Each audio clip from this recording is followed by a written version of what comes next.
Hello दोस्तों, स्वागत है एक बार फिर आपका अपने चैनल राजनीति चौपाल। पिछले कुछ वीडियो में हम लोग संविधान में प्रवेश करने का प्रयास कर रहे थे। उस सिलसिले में हमने सरकार को समझा था, विधायिका को समझा, और जब सरकार को समझा और फिर विधायिका को समझा तो सरकार के स्तर को समझते हुए राज्य स्तर पर विधायिका को भी समझा। साथ में विधेयकों को केंद्र स्तर पर कैसे पेश किया जाता है और राज्य स्तर पर क्या प्रोसीजर होता है, क्या चरण होते हैं, क्या उसका तरीका होता है, वह समझने का प्रयास किया। उसी संदर्भ में आज की क्लास में हम लोग एक वीडियो में ही केंद्र स्तर की कार्यपालिका और राज्य स्तर की कार्यपालिका को समझने का प्रयास करते हैं। तो ज्यादा देरी न करते हुए आइए शुरू करते हैं वीडियो को। देखिए, हमने अपने सरकार वाले वीडियो में आपको बताया था कि कार्यपालिका जो सरकार के जो अंग होते हैं उसमें एक विधायिका होती है और एक कार्यपालिका होती है, न्यायपालिका होती है। और साथ में हमने सरकार के स्तर भी बताए थे, केंद्र स्तर पर, राज्य स्तर पर, दोनों स्तर पर होना उसको आवश्यक है, क्योंकि अगर संघात्मक व्यवस्था है तो वो हो गई होगी लाजमी। ठीक है, तो हम देखिए केंद्र स्तर की कार्यपालिका की बात करें तो कार्यपालिका जो है वो दो तरह की होती है। कार्यपालिका को दो भागों में वो किया जा सकता है। एक होती है वास्तविक कार्यपालिका, ठीक है, और एक होती है नाम मात्र कार्यपालिका। क्लियर है? वास्तविक कार्यपालिका वो होती है जो वास्तविकता के रूप में वास्तविक तौर पर जो शक्तियों का प्रयोग करती है, कार्यपालिका की शक्तियों का प्रयोग करती है। इसमें आते हैं आपके प्रधानमंत्री और मंत्रिमंडल। ध्यान रखिएगा, प्रधानमंत्री और मंत्रिमंडल। ठीक है, कार्यपालिका को आपको काम पता होगा कि कार्यपालिका का काम क्या होता है, तो कानून को लागू करना। ठीक है, सरकार वाले वीडियो में हमने बताया था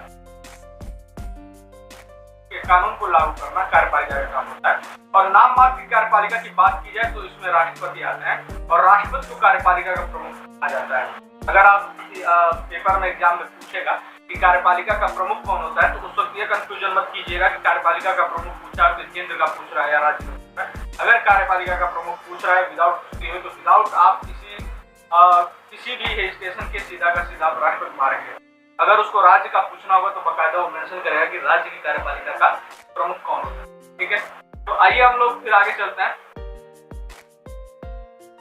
अब देखिए, यहाँ समझने का प्रयास करते हैं कि लोकसभा में ही आपको पता है कि जो आपके वो होते हैं, आपके लोकसभा में ही आपके बैठते हैं कौन? लोकसभा में बैठते हैं आपके जो प्रधानमंत्री और आपके मंत्रिमंडल वगैरह लोकसभा में ही बैठते हैं। हमने आपको बताया था कि 550 सीटें हैं लोकसभा में, और लोकसभा की 550 सीटों में कम से कम बहुमत पाने के लिए, वहां सरकार बनाने के लिए 275 सीट होना आवश्यक है।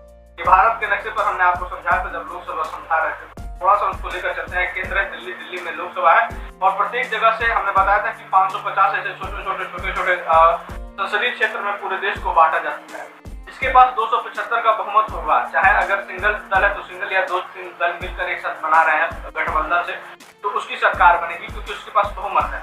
क्लियर? और जिस पार्टी के पास, जिस दल के पास बहुमत होगा, बहुमत प्राप्त दल, ठीक है, बहुमत प्राप्त दल के दल डिसाइड करता है कि पीएम कौन बनेगा आफ्टर चुनाव। वो तो हम लोग पहले ही ये घोषणा हो जाता है कि इस पार्टी के ये पीएम के उम्मीदवार है, इस पार्टी के ये पीएम के उम्मीदवार है। लेकिन तरीका ये होता है कि जब जो दल जो है बहुमत प्राप्त करता है वो आपस में बैठकर डिसाइड करता है कि क्या करना है, कौन प्रधानमंत्री बनेगा। क्लियर? ये वास्तविकता है। ठीक है, सैद्धांतिक नहीं। सैद्धांतिक क्या है वो भी आपको जस्ट अभी बता रहा है। क्लियर? तो ये देखिए, लोकसभा में ये लोग बैठ गए। ठीक है, यहाँ से मान लीजिए हरा जितने भी ये लोग सब मतलब जीत के आए हैं और इन्हीं की पार्टी का क्या नाम है बहुमत है, ये लोग बहुमत प्राप्त करके आए हैं। मान लीजिए जो भी दल है 300 उसने पाया हुआ है, बाकी 200 दल विपक्ष में बैठे क्योंकि विपक्ष वो नहीं, बहुमत नहीं। ठीक है, तो जब ये यहीं से डिसाइड होगा, ये 300 लोग आपस में मिलकर डिसाइड करेंगे, ये 300 लोग मिलकर आपस में डिसाइड करेंगे कि पीएम कौन बनेगा। सपोज इसने पीएम के रूप में चूज कर लिया एनएम को, क्योंकि सब भारत के प्रधानमंत्री ऑलरेडी हैं। एनएम को चूज कर दिया और इन्होंने कहा कि हम भैया इनको प्रधानमंत्री बनाते हैं, तो अपनी मन मर्जी थोड़ी करेंगे। आखिर ये कहाँ से चुन कर आए हैं? ये वाराणसी से चुन कर आए हैं, उत्तर प्रदेश के संसदीय क्षेत्र बनारस, वहां से चुन कर आए हैं। तो ये आखिर इनका क्षेत्र यहाँ है, यहाँ के लोगों के प्रति जवाबदेह है। प्लस साथ में जब इनको देश के प्रधानमंत्री के रूप में चुना जा रहा है, किसी दल के प्रधानमंत्री पूरे देश के प्रधानमंत्री हैं, इन 200 के भी प्रधानमंत्री यही है, इनके कोई अलग प्रधानमंत्री नहीं होगा, देश के भी प्रधानमंत्री हो गए हैं। तो ये देश की जनता के प्रति जवाबदेह है। ये कार्यपालिका में हमने आपको बता दिया कि कार्यपालिका में ये आकर वास्तविक कार्यपालिका में राष्ट्रपति की शक्तियों का भी प्रयोग कर रहा है। ठीक है, लेकिन क्योंकि जब ये प्रयोग कर रहा है तो कहीं दुरुपयोग ना करे, कहीं कुछ अपनी मनमर्जी ना करे, तो इसलिए इनको आकर लोकसभा में, ध्यान रखिएगा, लोकसभा में प्रधानमंत्री और मंत्रिमंडल किसके प्रति उत्तरदायी होता है? लोकसभा के प्रति। ध्यान रखिए। लोकसभा के प्रति उत्तरदायी होंगे, वहां इनको जवाब देना पड़ेगा कि हाँ हमने जो काम कर रहे हैं या जो काम किया है उसका क्या प्रभाव पड़ रहा है, क्या असर है, अपनी मनमर्जी तो नहीं कर रहे हैं, ये सब उनको जवाब देना पड़ेगा। ठीक है, आइए आगे चलते हैं अगले पेज पर। ये हमको उम्मीद है कि आप समझ पा रहे होंगे।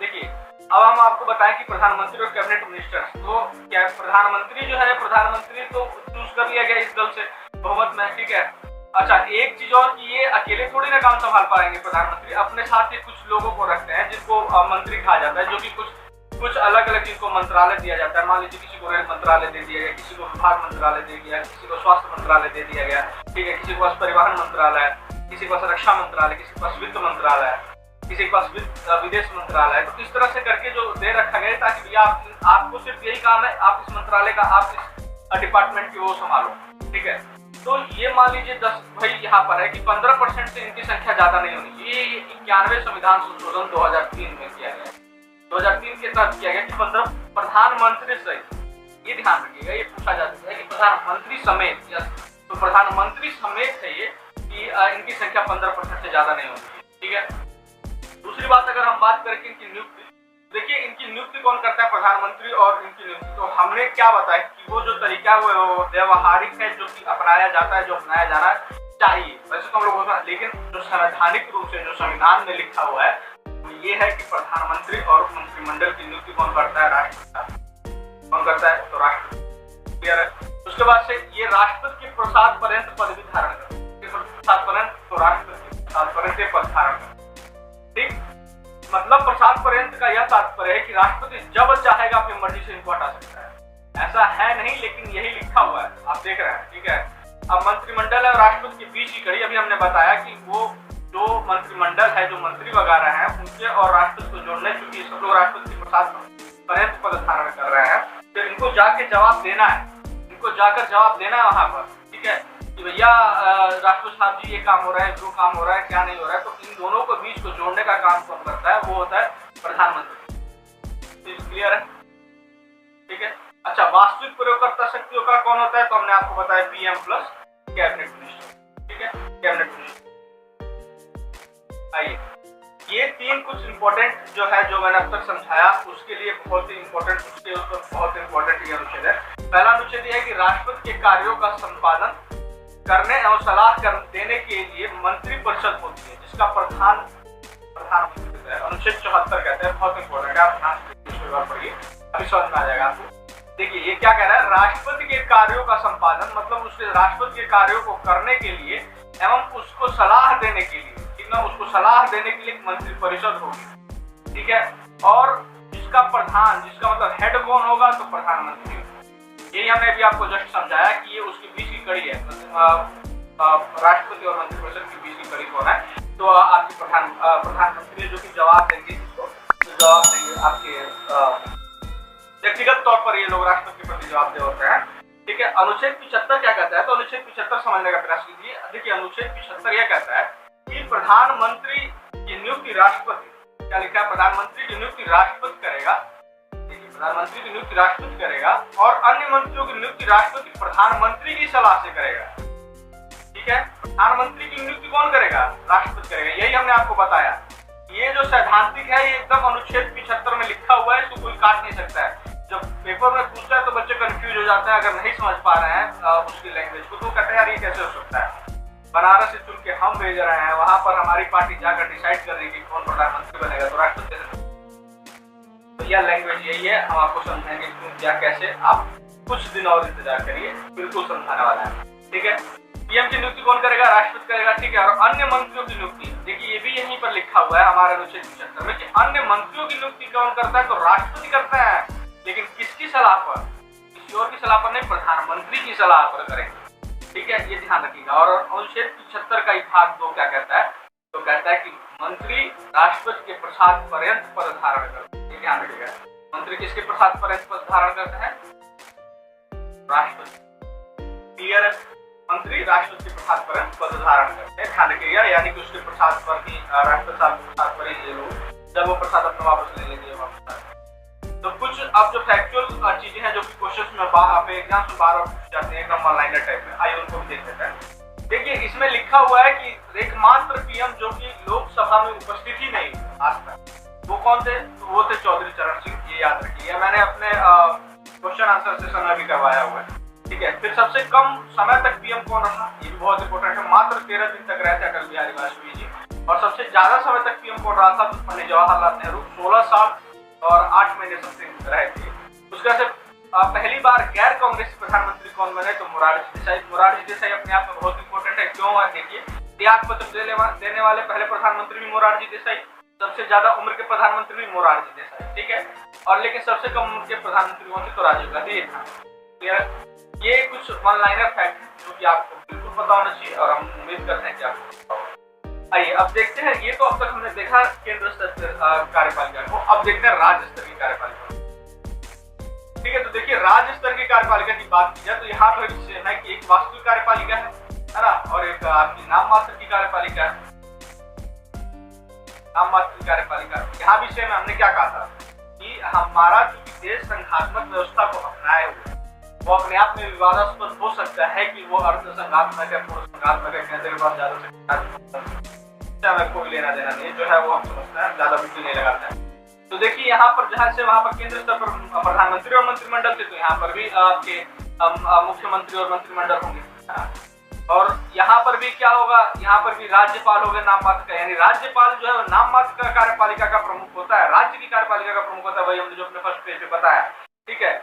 लेकिन इसकी वास्तविक शक्तियों का प्रयोग कौन करता है? तो मुख्यमंत्री और मंत्रिमंडल करते हैं। राज्यपाल की सारी शक्तियों का प्रयोग मंत्रिमंडल, मुख्यमंत्री और मंत्रिमंडल जो करते हैं, यानी सभी काम कार्यपालिका के, राज्य कार्यपालिका के सभी काम जो है राज्यपाल के उससे होता है, ठीक है। ये राज्यपाल के नाम से होता है। अच्छा देखिए, फिर वही चीज की मुख्यमंत्री और मंत्रिमंडल की नियुक्ति कौन करता है? तो यहाँ पे भैया आपके राज्यपाल करेंगे। हर राज्य का राज्यपाल, ऐसा नहीं कि यूपी का राज्यपाल जो है जाकर महाराष्ट्र के राज्यपाल की नियुक्ति कर रहा है, मुख्यमंत्री की नियुक्ति कर रहा है। किसके प्रसाद पद धारण करेंगे? तो अपने राज्य के राज्यपाल के प्रसाद पद धारण करेंगे, ठीक है। प्रसाद पद मतलब उनके प्रसाद पर जब चाहेंगे तो हटा देंगे। अच्छा, राज्यपाल किसके प्रसाद पर पद धारण करते हैं? तो राज्यपाल जो है वो राष्ट्रपति के प्रसाद पर पद धारण करता है, यानी राष्ट्रपति जब चाहेगा तब राज्यपाल को हटा सकते हैं, ध्यान क्लियर। अच्छा, दूसरी चीज आइए आगे देखते हैं, इसमें क्या लिखा होगा? राज्य मंत्री पद एवं राज्यपाल के बीच की कड़ी कौन होता है? तो वहां पर जिस तरह से प्रधानमंत्री था, यहाँ पे कौन होगा? मुख्यमंत्री, क्लियर। सीएम जिसको कहते हैं, चीफ मिनिस्टर, ठीक ना, चीफ मिनिस्टर।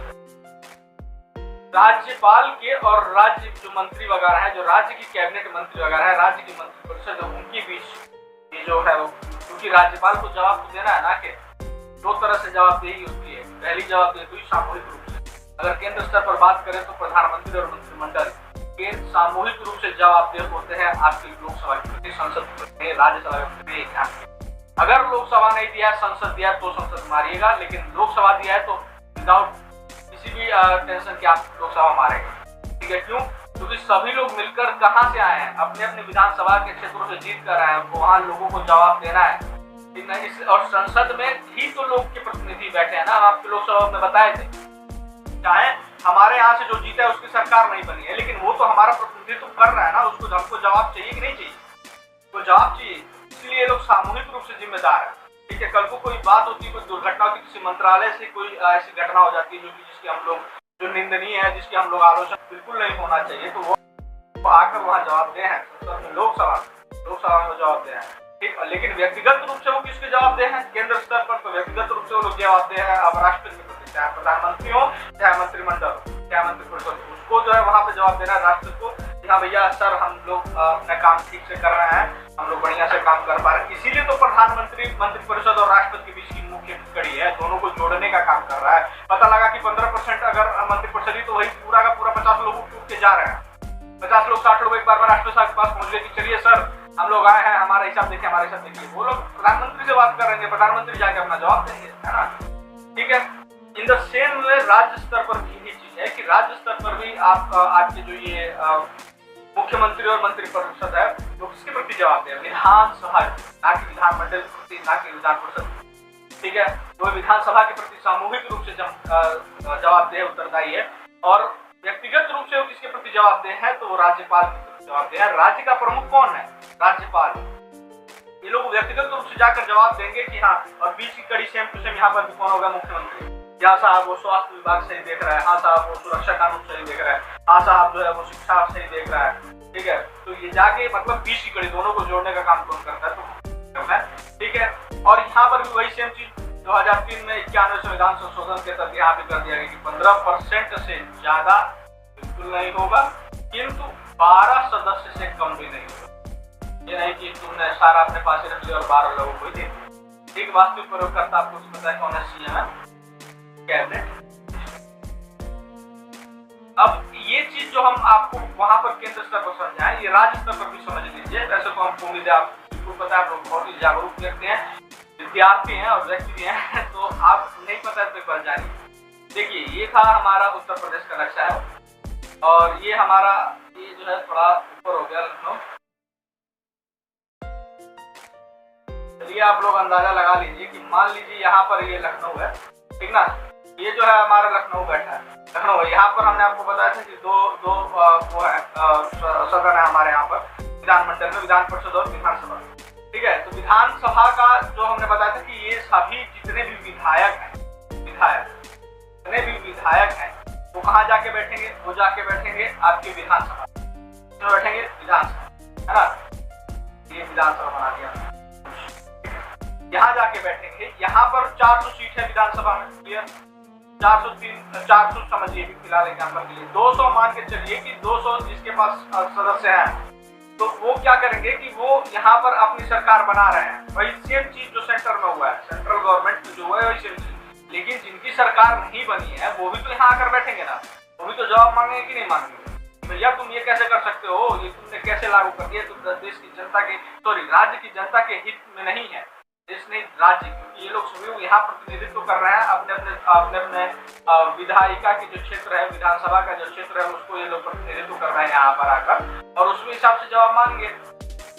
इसीलिए जो यहाँ पर सीएम और मंत्रिमंडल है, मंत्रिमंडल जो है वो जवाब दे, इसीलिए जवाब दे। अब आपके गोरखपुर से जीत कर आए हैं, गोरखपुर यहाँ पर है, गोरखपुर से जीत के आए हैं आपके योगी आदित्यनाथ जी, तो उनको भी तो अपने लोगों को जवाब देना है। सबको जवाब देना ही है, तो सब लोग एक एक करके थोड़ी देंगे, तो इसलिए विधानसभा में डायरेक्ट जवाब देंगे, ठीक है।